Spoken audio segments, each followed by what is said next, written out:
moving on with the Mandalorian, we now come to episode 5 of the first season, the Gunslinger. I really don't know what I can say about this episode. I didn't dislike it by any means, but this episode feels like it was repeating the premise of what the last episode was focusing on. To put it simply, I felt like it was the same episode as the last time, but with a different background scenario and with a different planet. So what happens? We find Mando in his ship chase with another guild member who is after the child. Mando gets the better of him and ends up blowing him up. However, in the process of the fight, Mando's ship gets damaged and he is forced to land on Tatooine in order to get the repairs for his ship.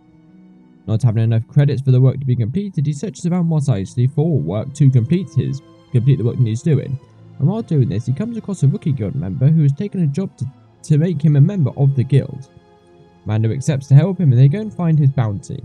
When they find her on the edge of the dune sea, they realise that she has a sniper that can kill them in close range in one shot. And such, Mando and the rookie wait till dark and rush her using a flash grenade to mask their approach.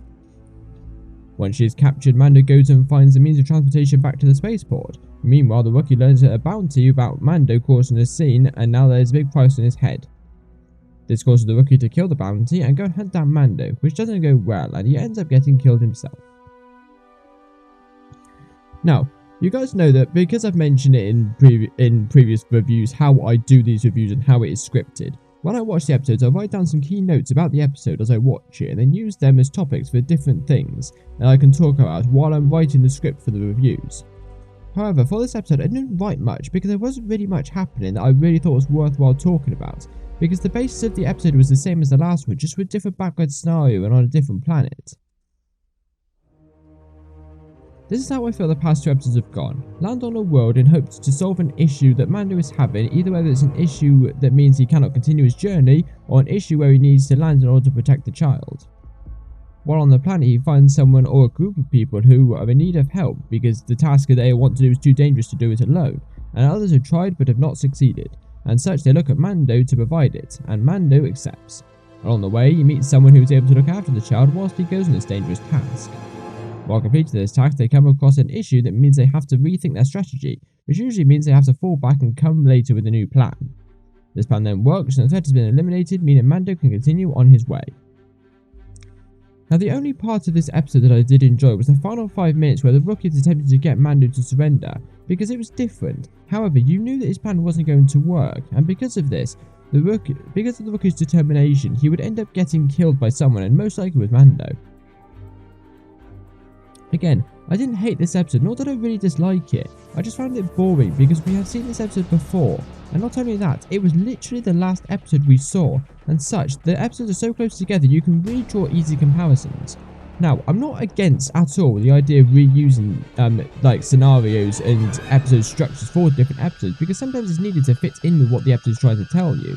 But what they do is they use that storyline and leave it for the rest of the season and bring it back in the next one or even the one after. So people cannot draw too much comparison and make it seem like it's been copied. But with this one, the two next to each other and you just can see it automatically. Now I'm going to go over some points I did like in this episode, because there are a few things that I did enjoy. Mando and the pit droids' interaction was just a little comedy relief and actually got a laugh out of me.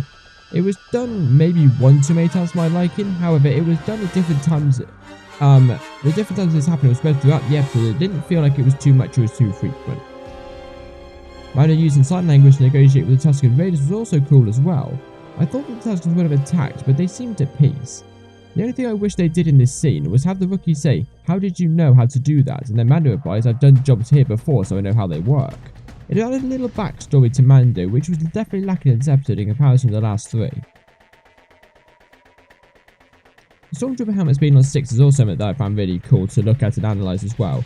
Was this done because Mos Eisley had respect for the Empire, or will they use it as a memorial ground for the Stormtroopers? Or as soon as the Empire fell, people of Mos Eisley turned on the troopers, using their helmets on 6 as a staple to show the Empire is not welcome?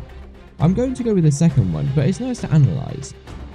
We also see someone coming to analyse the bounty's dead body at the end of the episode. We don't get much of information on who him or her actually is, but I think that role will come into play a little bit later in the season.